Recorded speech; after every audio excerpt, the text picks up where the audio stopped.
My parents were both Jehovah's Witnesses by the time I was born.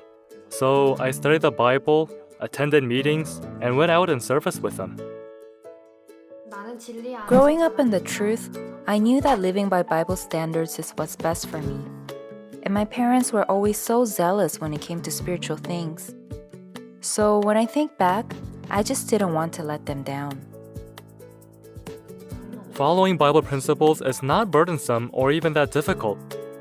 Honestly, if we do as it says in the Bible, then we benefit ourselves. But at times, I was curious how my life would be if I wasn't in the truth. It was just so fun to be around my school friends. Overall, I had a good time at school. I got along with my classmates, and my teachers liked me too. So being in school was a pretty good experience. My parents always told me not to get too close to my classmates. But in my opinion, my friends had good conduct and were good people. I didn't understand why they were so worried. In my high school, there were a lot of kids who went to church, and many of the teachers had religious backgrounds. One day, there was an incident when the entire school found out I was one of Jehovah's Witnesses. I knew that some people might be prejudiced against witnesses, but I was surprised to see how everyone could change so suddenly.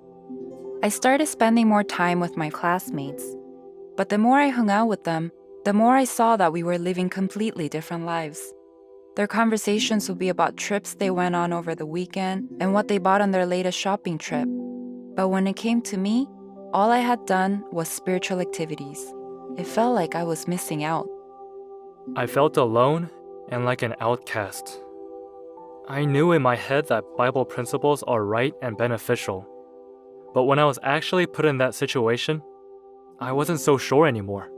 Well, as someone raised as a Jehovah's Witness himself, I can certainly relate to those feelings.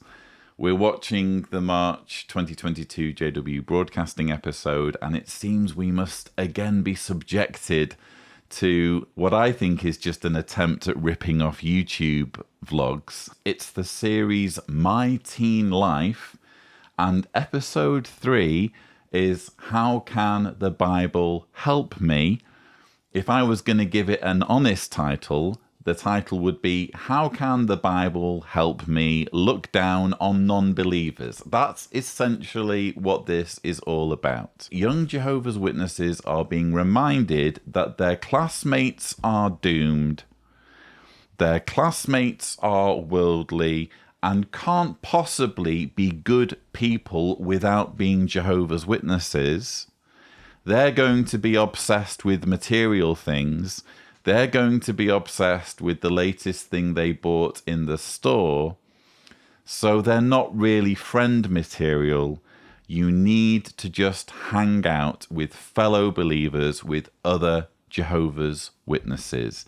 It screams cult, doesn't it? And they're spoon-feeding young Jehovah's Witnesses this culty message through the mouths of two teens who almost certainly aren't teens anymore, but they've been raised as Jehovah's Witnesses, and of course they're only going to say positive things about the religion.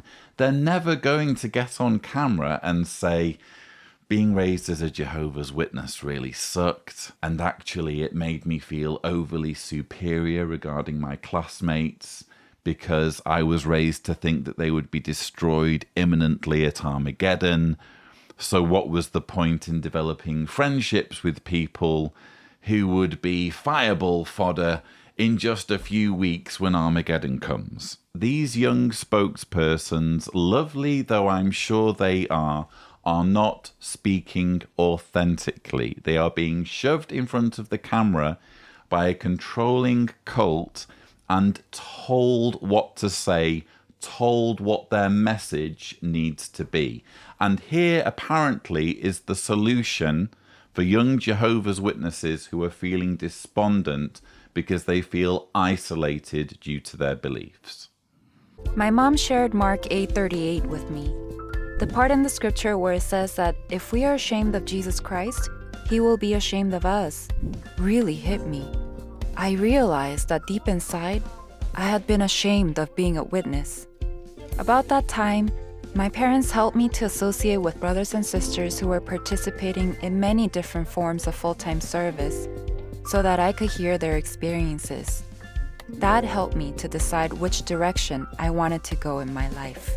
Yes, apparently that's the answer. If you're a young Jehovah's Witness struggling with the fact that you don't have many friends because you're being raised in a cult where you're only allowed to befriend fellow believers, and you're supposed to look down on your school friends as being worthy of destruction at an imminent Armageddon, the solution is fear-mongering and guilt-tripping. The solution is to consider Mark 8:38 and the concept of Jesus being ashamed of you if you in any way give the impression that you're ashamed of him, if you in any way give the impression that you're ashamed of being one of Jehovah's Witnesses, Jesus is going to be ashamed of you.